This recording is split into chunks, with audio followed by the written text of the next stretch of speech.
Hi, I'm violinist Rachel Barton Pine from Chicago. Growing up in music, I almost felt like there was very little in terms of categorization. You know, I'd be in a chamber group with people of Asian descent or, you know, girls, boys, you know, and I didn't even really think about it. If I would have to actually sit and think and sort of go through the members of the ensemble in my head to actually do those statistics, because I literally didn't even notice during rehearsal. And I feel like there's a wonderful equality in music because you're all just sitting there together, and it's more about you're a flute player and you're an oboist. But definitely being, you know, such a student of history, I really did notice that, you know, the farther back you go, the fewer women soloists there were. Concertmasters was another area that I noticed as a young girl. I was concertmaster of the orchestra I played in as a teenager, the Civic Orchestra of Chicago, and the Grant Park Orchestra at the time had a woman concertmaster, but I noticed that, you know, there had never been a woman concertmaster yet at that time of any of the American Big Five orchestras. Actually, when we Civic Orchestra members would go and watch open rehearsals of the Chicago Symphony, we used to call them the old bald guys, because we would be in the balcony and the statistical quantity of bald heads down there at that time was quite large, but it was mostly men. And now, of course, that's also evened out even just within, you know, the rank and file. But to see more and more women concertmasters has definitely been a wonderful thing, and I'm glad that I'm bringing my daughter up in an era where that's actually normal.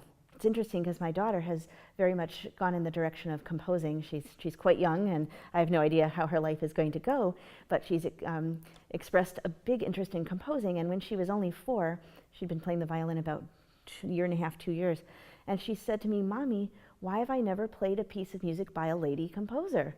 And I had to explain that there are fewer of them and that we would try to seek some out and so forth. But that was she called me on it because, you know, of course you have to study the great masterworks and they are what they are, but when you're going to add additional repertoire, it's important to think about, you know, if you could choose this or that, maybe choose the thing that's going to be the most meaningful. There was an article recently that got a lot of, you know, retweets and so forth that was talking about the statistic of, I think this might have been only US based, but it was, you know, what percentage of a season's repertoire is by women composers versus, you know, male composers. And I thought that was an incomplete statistic. Maybe it's because I'm married to an actual statistician. But in any case, you know, my question was, okay, let's break it down by century. If you're talking about the 18th century, it's a lot more justifiable to say that, you know, few, if any, of those composers are women. Same thing, 19th century, maybe a little less, because there are many fewer that exist. Now, there are some that exist that we should revive and so on, but, you know, statistically, you can't have half and half because they don't exist.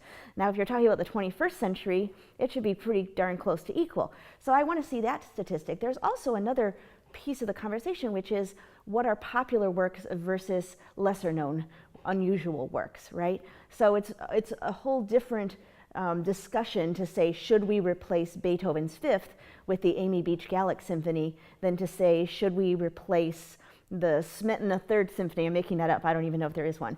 But, you know, some symphony that we don't normally play with this other symphony that we don't normally play, but it's by a woman. I would say that we definitely should make an effort to have diversity in the slots for unusual works, because quite frankly, there are no works by women composers in the canon. But to replace a canon work on a program with an unusual work, that's a different conversation. But at least we can start with the slots for unusual works and make the best possible effort to diversify the gender and the ethnicity of those. When I go and give a master class, whether at the pre-college level or at a conservatory or university, often these days I'll see more women than men or girls than boys in the bunch that's playing for me that day. And I worry that perhaps music is going to go back to the 19th century where, you know, the nice young ladies played piano and the men were out doing manly things. And we certainly don't want to exclude men from classical music or somehow feel like the arts are not a place where everybody can be. And I hope it doesn't. I mean, the whole point is to bring everybody together and not for any particular group to not feel like they have a place there. But yeah, composers and conductors, those are, you know, sort of areas where you do have to put yourself forward more. And I wonder whether, you know, just a perception thing also, you know, is a little girl growing up playing piano going to see that she could pick up a baton and conduct, going to even think of it? Is it going to be suggested to her at the same rate that it might be suggested to an equally talented boy? So I hope that it's true that it will, but I think we have to be conscious of it and make sure, as pedagogues, that we're all doing our job. I personally have never experienced anything uncomfortable or negative going around in the world. You know, I just feel like a musician among musicians, and I've been very lucky that way. I've certainly heard stories from friends, but I haven't had any personal experience that's been at all negative. I think, like every other profession, you know, being aware of parenthood is important. For orchestra musicians, of course, you have your, you know, break time, and you have your breaks between rehearsals, and you have all of these rules about exactly how much time the musician is on and off stage. Soloists are in an interesting realm because, you know, you have meet and greets with donors, you have media obligations, you have master classes, you have all the things that you're running around doing, which I love and which I'm so happy to do, and, you know, give as much as I can to the orchestra and to the community wherever I travel. But during my breastfeeding years, when my daughter was new, it was a very interesting challenge to have to say to presenters, you know what, we're going to have to adjust that by half an hour because I need a nursing break right here. And I almost felt hesitant to do that because I thought, gosh, you know, I don't want them to feel like, oh, we shouldn't have hired her, we should have hired some other person who's, I'm not even talking about gender, but maybe some other soloist who's not a parent or who chooses not to travel with their child. And you know, the happiest moment for me during that period of time was when I was on stage in a pre-concert talk, which again I had carefully nursed right before the talk, and then I was going to nurse again between the talk and going on to play the concerto, and you have to map it all out. And when are you going to do your makeup? That's another woman thing we have to factor into our timeline. But I was on stage doing the pre-concert talk, and one of the audience members asked, you know, we know you have a kid, do you travel with the kid still? Because she was about 1.5 at the time. And I said, absolutely, she has to follow her food, was, you know, my little quip. And the whole audience burst into applause.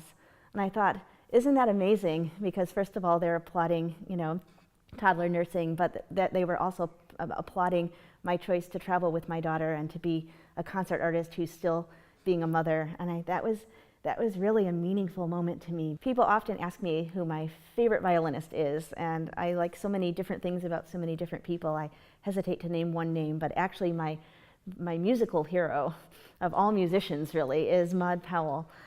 She lived from 1867 to 1920, and she was the first American violinist of either gender to achieve international renown. And during her lifetime, she was considered to be the greatest woman violinist in the world, as well as the greatest American violinist overall. And she lived an amazing life. She premiered the Tchaikovsky, Dvorak, and Sibelius concertos in the US, was the first to form a string quartet where she sat in the first violin chair and men filled the other seats instead of just the gentlemen's quartets and the ladies' quartets. And she was one of the first artists to ever do what we now call outreach, introducing new listeners to the violin. I could go on, but she comes from my home state of Illinois, and just the values by which she lived her life, championing women composers, championing African American composers, really doing everything she could for the cause of classical music as well as playing at the highest level, is just such an inspiration. It's her great artistry and the values by which she lived her life that I've always tried to emulate. And the fun thing is, she was a student of Joachim in Berlin, you know, before she came back to start her career, and you know, for her finishing training. And she was one of the earliest champions of the Brahms violin concerto, introduced it throughout America. And this violin that I play, which is a 1742 Guarneri del Gesù, during the latter part of the 19th century was the concert instrument of another woman soloist from Austria, Marie Soldat, who was a protege of Brahms and Joachim, and actually gave the second performance of the Brahms concerto in Berlin. First was Joachim playing the solo part and Brahms conducting. The second was Joachim conducting and Marie Soldat playing the solo part. She gave its premiere in many European cities, basically everywhere Joachim didn't hit, Marie Soldat was right there playing it. And so there were two women, one on each side of the ocean, who were two of the earliest representatives of the Brahms violin concerto with Brahms's knowledge and blessing. And what's ironic is when I was a teenager doing the international competitions, there were still a number of crotchety old European professors who would say, well, the Brahms is a man's concerto. But clearly, now knowing this history, Brahms himself definitely didn't feel that way. So I think that's rather fun.